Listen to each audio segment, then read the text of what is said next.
Queue న్యూస్లో పనిచేయటకు senior video editors కావాలను సంప్రదించవలసిన నెంబర్లు 8688926084. స్మితా సబర్వాల్ మెంటల్లీ అన్ఫిట్, దివ్యాంగులపై వ్యాఖ్యలను ఉపసంహరించుకోవాలి, 24 గంటల్లో క్షమాపణ చెప్పాలి, లేదంటే నిరవధిక నిరసన దీక్ష. ఐఏఎస్ శిక్షకురాలు భారలత, ఐఏఎస్ అధికారి వ్యాఖ్యలతో ఏకీభవించను హరీష్ రావు. క్షమాపణలు చెప్పాలని తమ్మినేని, దివ్యాంగుల ఆగ్రహజ్వాలలు, పోలీసులకు ఫిర్యాదులు. సో ఇక్కడ స్మితా సబర్వాల్కి వాస్తవానికి ఆమెకు శాఖనో ఏదో పని ఇస్తేనే ఆమె పని చేసుకుంటుండు. ఆమెకి ఏమి ఇయ్యలే. ఉన్నప్పుడు కేసీఆర్ తోటి, కేసీఆర్ ఫ్యామిలీతో అంటా కాకుండా 10 ఏళ్ల పాటు హెలికాప్టర్ లో తిరిగి ఆమెకు జనం కనిపించలేరు. ఇక్కడ దివ్యాంగులు ఆగ్రహజాలను వ్యక్తం చేస్తా ఉన్నారు. పోలీసులకు కూడా ఫిర్యాదు చేయడం జరిగింది. స్మితా సబర్వాల్ నిజంగా మరి ఆమె చేసినటువంటి వ్యాఖ్యలు ఆమె ఇంకా కూడా తగ్గినట్టుగా కాకుండా ఆమె రకరకాల వ్యవహారాలు చెప్తా ఉంది, దానికి కారణాలు చెప్తా ఉంది. ఫస్ట్ ఆఫ్ ఆల్ మీరు ఐఏఎస్ అనేటువంటి ఆ పోస్ట్కు మీరు మద్దతు ఇచ్చిన తల్లి, మీరు వీలైతే ఆ పోస్ట్ నుంచి తప్పుకుంటే బెటర్. ఎందుకంటే కాళేశ్వరం భగీరథలో మంచిగానే కొట్టేసారు కాబట్టి పెద్దగా మీకేం ఫరాక్ పడది. ఆ వ్యాఖ్యల పైన మీరు రిప్లై ఇవ్వాలి, లేదంటే డిఓపిటి కంప్లైంట్స్ పోతాయి. ఖచ్చితంగా మీ పైన చర్యలు తీసుకోవాలని రాష్ట్ర ప్రభుత్వాన్ని అందరు డిమాండ్ చేస్తావు, ఇంక్లూడింగ్ ఐఏఎస్. మీ అభిప్రాయం చెప్పండి స్మితా సబర్వాల్ పై. నా పేరు బాణాల వెంకటయ్య, తెలంగాణ వికలాంగుల హక్కుల సమితి రాష్ట్ర అధ్యక్షుడు, ఉస్మానియా యూనివర్సిటీ రీసెర్చ్ స్కాలర్. నేను గత 48 గంటల క్రితం స్మితా సబర్వాల్ చేసిన దివ్యాంగుల మీద వ్యాఖ్యలు తీవ్రంగా ఖండిస్తున్నాము. ఎందుకంటే దివ్యాంగులు ఒక పైలట్గా పనికొస్తారా, దివ్యాంగులు సివిల్ సర్జన్గా పనికొస్తారా, వీళ్ళకు వికలాంగులకు ఐఏఎస్, ఐపీఎస్, సుపీరియర్ లాంటి పోస్టులలో రిజర్వేషన్లు అవసరమని ట్వీట్ చేయడం జరిగింది. ఈ విషయం మీద ఇప్పుడు ఎందుకంటే దివ్యాంగ సమాజం మొత్తం ఆగ్రహంగా ఉంది. ఎందుకంటే ఇప్పుడు గ్రామీణ ప్రాంతాల నుంచి ఇప్పటివరకు నేను పిహెచ్డి చేస్తున్నా, ఇప్పటివరకు చదువుకోవడానికి ఎన్నో కష్టాలు పడి ఇంత దూరం వచ్చినాం. ఇట్లాంటి వికలాంగులని ఆత్మవిశ్వాసాన్ని, ఆత్మగౌరవాన్ని దెబ్బతీస్తుంది. ఎందుకంటే ఈ వెంబటే క్షమాపణలు చెప్పాలి. మేము నిన్న ప్రెస్ క్లబ్లో అందరు మీడియా సమక్షంలో బాలలత మేడం ఆధ్వర్యంలో రాష్ట్రంలోని వికలాంగుల సంఘాలన్నింటినీ పెట్టుకుని బాలలత మేడం గారితో మాట్లాడి నిన్న ఈరోజు టైం ఇవ్వడం జరిగింది. ఎందుకంటే అసెంబ్లీ గేట్ సమావేశాలు కూడా అవుతున్నాయి కాబట్టి. ఎందుకంటే మేము ఇప్పుడు జైపాల్ రెడ్డి గారు, మాకు దివ్యాంగులకు ఎంతోమంది జైపాల్ రెడ్డి గారు ఆదర్శము.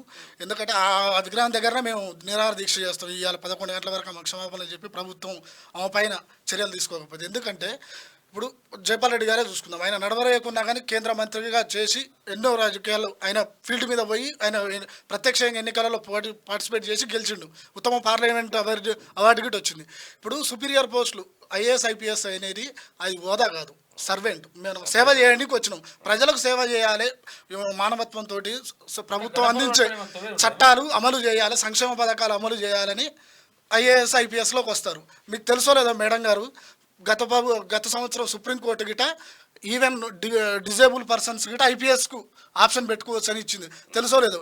ఇప్పుడు మాకు చట్టాలు, రాజ్యాంగము, మాకు అంబేద్కర్ రాజ్యాంగం రచించినప్పుడు వికలాంగులు లేరు, అప్పుడు రాయలేదు. కానీ మన భారత రాజ్యాంగం ఏం చేసింది, సవరించుకోవచ్చు చట్టాలని చేస్తూ మాకు ఎన్నో సంఘాలు, ఐక్యరాజ్య సమితి, అందరూ అన్ని దేశాలు ఒప్పందం చేసుకొని 1995 చట్టం తీసుకురావడం జరిగింది.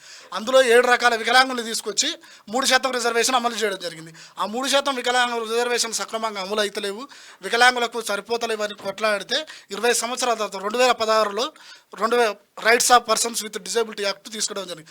అందులో 21 రకాల వికలాంగులను చేరుస్తూ విద్యలో 5%, ఉద్యోగాలు 4% ఏం డిమాండ్ చేస్తూ ఉన్నారు దీనిపైన. అంటే మీరు ఐఏఎస్ ఇప్పుడు చూడండి, ఐఏఎస్, ఐపీఎస్ పనికిరాదంటారు. మీకు ఉదాహరణ చెప్తున్నా, 2014లో ఈరా సింగల్ అని ఉంది, ఆమె ఆల్ ఇండియా నెంబర్ 1 ర్యాంకరు, ఒక దివ్యాంగురాలే. ఓకే. ఇప్పుడు దివ్యాంగులు ఇప్పుడు ప్రతికాడ పనిచేయాల్సింది. ఇప్పుడు దివ్యాంగులు ఇప్పుడిప్పుడే సమాజంలో వచ్చి వాళ్ళు వాళ్ళ శక్తిని, యుక్తిని, ఇప్పుడు దివ్యాంగులకు పుట్టడం మా దురదృష్టమో అదృష్టమో, కానీ మేము ఎలా చనిపోవాలి, మేము సమాజంలో ఎలా ఉండాలనేది మా చదువు దారును, మా యొక్క టాలెంట్ దారును మీరు నిరూపించుకోవాలనుకుంటారు. ఒక్కొక్కరు ఒక రంగంలో, క్రీడా రంగంలో, దాంట్లో ఇప్పుడు ఎంతోమంది ఉంటారు. వికలాంగులు ఎందులో తక్కువ అండి. ఇప్పుడు స్టీఫెన్ హాకింగ్ ఉన్నాడు, ఆయన ఐన్స్టీన్ అంత గొప్ప శాస్త్రవేత్త. సుధా చంద్రన్ ఉన్నారు, ఆమె లెగ్గు లేకపోయినా డ్యాన్స్ చేయగలిగింది. కళ్ళు లేకపోయినా వాళ్ళు క్రికెట్ ఆడి ప్రపంచ కప్పు తెచ్చారు. పారాలింపిక్స్లు అసలు జనరల్ సకలాంగులు గిట్ట ఏది వరల్డ్ కప్పులు దివ్యాంగులు తెచ్చారు పారాలింపిక్స్లో. ఇట్లాంటి ఎంతో ఉన్నాయండి. మా వాయిస్ని ఇవ్వడానికి క్యూ న్యూస్కు ఆహ్వానించినటువంటి సుదర్శన్ అన్నకి, క్యూ న్యూస్ యాజమాన్యానికి మా యొక్క ప్రత్యేక ధన్యవాదాలు. సోషల్ మీడియా వేదికగా సీతా సబర్వాల్ చేసినటువంటి వ్యాఖ్యలను ఉస్మానియా యూనివర్సిటీ విద్యార్థులుగా, తెలంగాణ వికలాంగుల హక్కుల సమితి ఆర్గనైజేషన్ తరఫున మేము తీవ్రంగా ఖండిస్తున్నాం. ఒక దివ్యాంగుడు సివిల్స్ ఎగ్జామ్ వరకు వచ్చిందంటే అది ఒక గొప్ప అచీవ్మెంట్గా భావించాలి. ఈ మాట ఎందుకు చెప్తున్నామంటే దివ్యాంగులు చదువుకోవడానికి స్కూళ్ళల్లో కానీ కాలేజీల్లో కానీ వికలాంగులకు అనుకూలంగా అక్కడ ఉన్నటువంటి స్కూల్ వాతావరణం ఉండాలి. కానీ ఇప్పుడు తెలంగాణలో కానీ దేశంలో ఎక్కడ చూసినా అలాంటి అవకాశాలు లేవు. అంతవరకు ఎందుకు ఉస్మాన్ యూనివర్సిటీని చూసుకుంటే 100 ఏళ్ల చరిత్ర కానీ ఉస్మాన్ యూనివర్సిటీలో దివ్యాంగులు క్లాస్ రూమ్కి వెళ్ళడానికి ఒక లిఫ్ట్ కానీ ఒక ర్యాంప్ కానీ లేదు. అయినా కానీ అలాంటివి కూడా అధిగమించి ఒక సివిల్స్ వరకు వచ్చారంటే అది గొప్ప అచీవ్మెంట్గా మేము భావిస్తాం.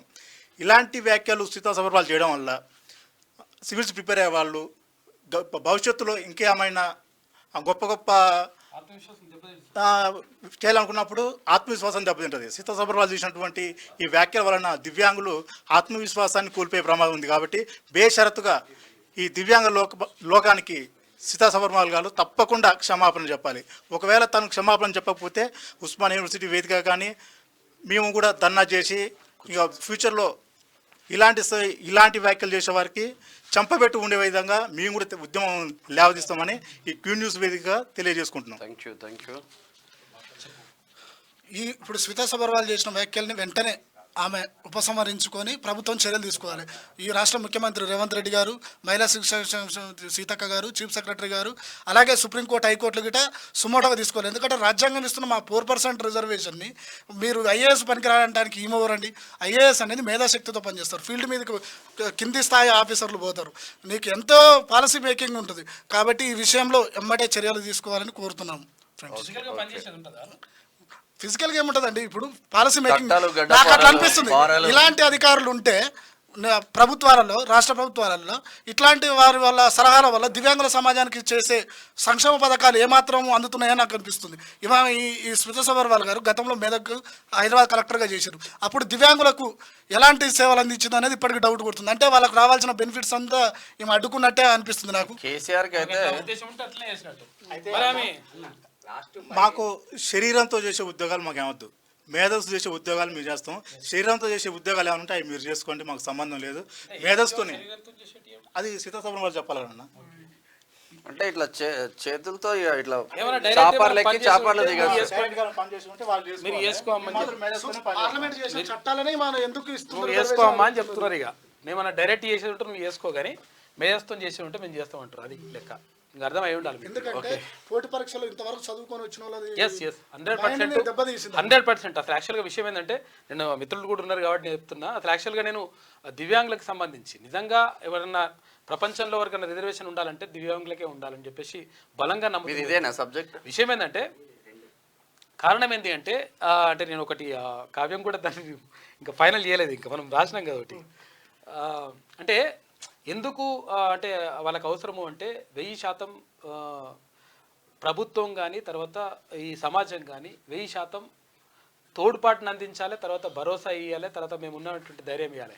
వాళ్ళని ప్రత్యేకంగా అట్లా ఇట్లా చూడాల్సిన అవసరం లేదు. ఎందుకంటే ఒకవేళ అట్లా చూసుకుంటే బలవంతులకు ఇవ్వాలంటే పురుషులకు ఉన్నంత బలం స్త్రీలకు ఉండదు కదా, రిజర్వేషన్ ఇస్తున్నాం కదా. మేడం మాట్లాడిన మాటలు దివ్యాంగ రిజర్వేషన్ గురించే కాదు, ఇంకా ఎస్సీలు, ఎస్టీలు, మిగతా రిజర్వేషన్ల గురించి కూడా ఆమె ఆమె ఉద్దేశం. కాకపోతే దివ్యాంగులు మాట్లాడలేరు, ప్రశ్నించలేరు, వచ్చి ఏం ధర్నాలు వీళ్ళ మీద కామెంట్ చేసినా ఎవరు పట్టించుకోవాలని ఉద్దేశంతో కామెంట్ చేసినట్టుగా భావించాలి. పిచ్చి పిచ్చిగా మాట్లాడద్దు. స్థాయిలో ఉన్నప్పుడు ఓ లెక్క ఉండాలి. లెక్క ఇష్టం వచ్చినట్టుగా చేస్తాం, రీల్స్ వేసినట్టు కాదు అంటారు వాళ్ళు. అంతేనా? అంతేనా? సరే, ఏమన్నా ఫిజికల్ చేసి ఉంటే నువ్వు చేసుకో అమ్మా, మేము మైండ్తో చేసి ఉంటేనే మేము మాకు చెప్పండి. ఏమంటారు అదే మీరు చూడరు ఇక. సరేనా? చూడు, ఆయన ఈ పొజిషన్ నుంచి పిహెచ్డి స్కాలర్ వరకు వచ్చిండంటే ఆయన ఎన్ని ఇబ్బందులు పడితే ఎంత కష్టాలు అనేది కొంచెమైనా చూడాలి. క్యూ న్యూస్లో పనిచేయటకు సీనియర్ వీడియో ఎడిటర్స్ కావాలను సంప్రదించవలసిన నెంబర్లు 8688926084.